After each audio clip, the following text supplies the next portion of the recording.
Hello, hello, ladies and gentlemen.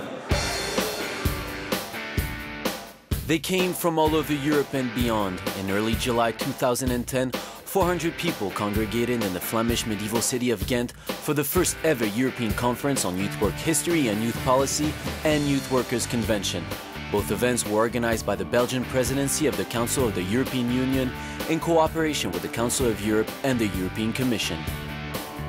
I expect that there will be a lot of sharing of experiences and information. Express my views and opinions. Good discussions and good exchange of experiences on a European level. The most significant thing is the fact that these very different people came together at such a conference. It couldn't have happened 10 years ago. People wouldn't have seen its relevance.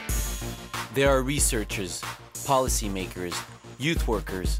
They have only one goal in mind: empowering young people through youth work. But what exactly is youth work? Can it be easily defined? That's a difficult question. Well, it's definitely something difficult to define. According to the European Union, youth work is a broad term covering a large scope of activities of a social, cultural, educational, or political nature, both by, with, and for young people. Youth work belongs to the area of out-of-school education, as well as specific leisure time activities managed by professional or voluntary youth workers and youth leaders, and is based on non-formal learning processes and on voluntary participation. Not yet clear? Let's follow these bikers to some youth projects in Ghent.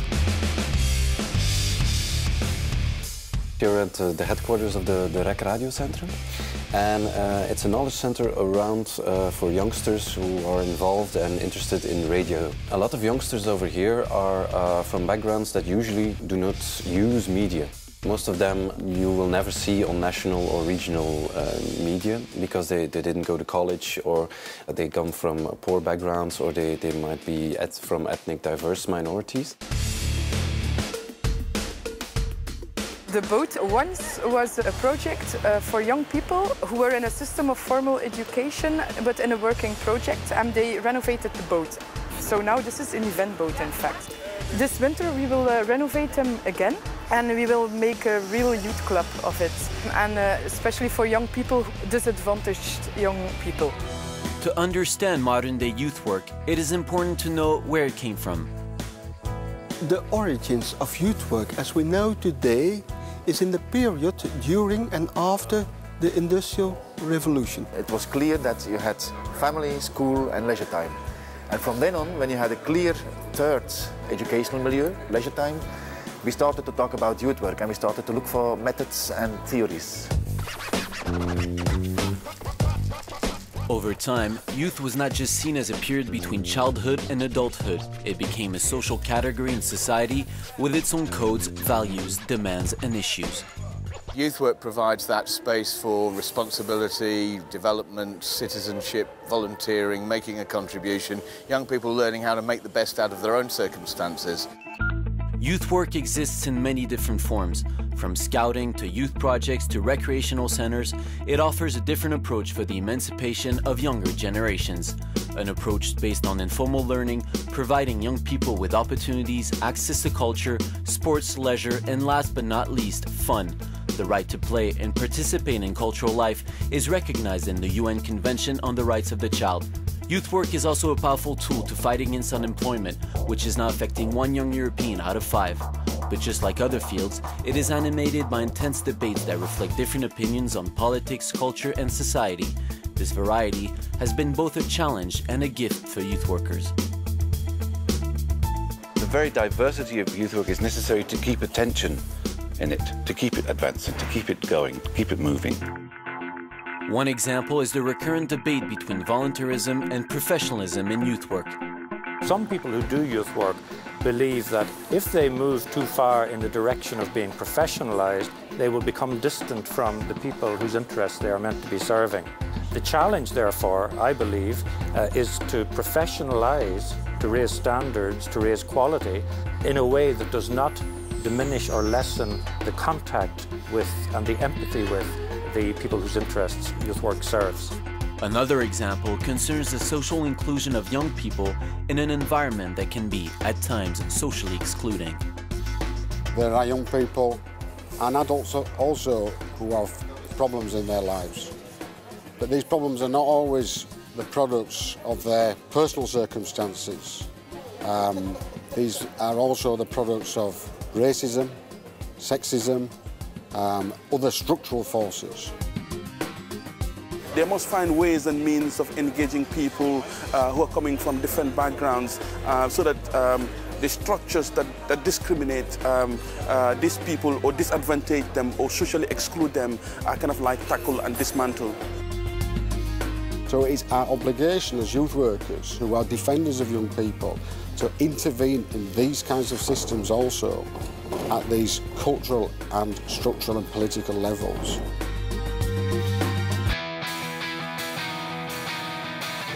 Youth work has come a long way and is now facing the challenges of the 21st century. It is therefore important for those active in this field to set directions for the future.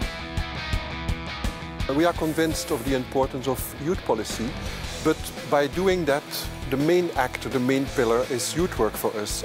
And that we try to bring it on the agenda for more than 10 years. We need a better social and political recognition of youth work in our societies by policymakers, but also in general. Young people need youth work, and youth work needs political investment, financial investment. The impact of youth work on society has often been underestimated, marginalized, and considered irrelevant. The European Union has been striving to change this. One of its programs, Youth in Action, supports every year some 7,500 projects involving over 130,000 young people and youth workers across Europe.